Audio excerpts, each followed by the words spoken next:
പിന്നെ നമ്മുടെ ആ ഏരിയ കോംപ്ലിമെന്റ് ചെയ്ത ടൂറിസം മിനിസ്റ്റർ നമ്മുടെ മുഹമ്മദ് റിയാസ് സർ, അദ്ദേഹം ഒരു നല്ല ഇനിഷ്യേറ്റീവ് കേരളത്തിൽ എടുത്തിട്ടുണ്ട്. എത്ര പേർക്ക് അത് അറിയാമെന്ന് അറിയില്ല. അദ്ദേഹത്തിൻ്റെ ഒരു ഫേസ്ബുക്ക് പോസ്റ്റ് ഉണ്ടായിരുന്നു. മുഹമ്മദ് റിയാസ് ഒരു ഫേസ്ബുക്ക് പോസ്റ്റ്, ഞാനും ആ ഫേസ്ബുക്ക് പോസ്റ്റ് കണ്ടിട്ടാണ് എക്സൈറ്റഡ് ആയത്. അദ്ദേഹം പറഞ്ഞു, കിരീടം സിനിമ ഷൂട്ട് ചെയ്ത കിരീടം പാലം നിങ്ങൾക്ക് എല്ലാവർക്കും അറിയാം.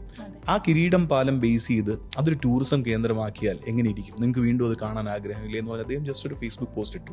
ഞാൻ എൻ്റെ താഴെ കമൻറ്റ് ചെയ്തു. അപ്പോൾ അതിനുശേഷം ഞാൻ നോക്കിയപ്പോഴത്തേക്കും ഈ അദ്ദേഹത്തിൻ്റെ ഐഡിയ എന്ന് പറഞ്ഞാൽ ഫിലിം ടൂറിസം എന്ന് പറഞ്ഞ പുതിയൊരു സാധനം കൊണ്ടുവന്നു. അതായത് സിനിമയിലെ മെയിൻ സ്പോട്സ്, നമ്മുടെ മനസ്സിൽ തങ്ങി നിൽക്കുന്ന സ്പോട്സ് ടൂറിസത്തിൻ്റെ ഭാഗമാക്കിയിട്ട് കൊണ്ടുവരാനായിട്ട്. അദ്ദേഹം basically is A film lover. അപ്പോൾ അദ്ദേഹം കൊണ്ടൊന്നും വളരെ ഇന്നോവേറ്റീവ് കോൺസെപ്റ്റാണ്. അപ്പോൾ അങ്ങനെ ആ ഏരിയ തന്നെ മാറി.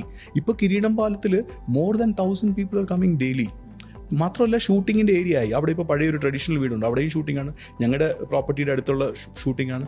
അപ്പോൾ ഇതൊരു ഷൂട്ടിംഗ് കേന്ദ്രമായിട്ട് വെള്ളായണി എന്ന് പറഞ്ഞാൽ കേരളത്തിലെ നമ്പർ 1 ഷൂട്ടിംഗ് സ്പോട്ടായിട്ട് മാറി.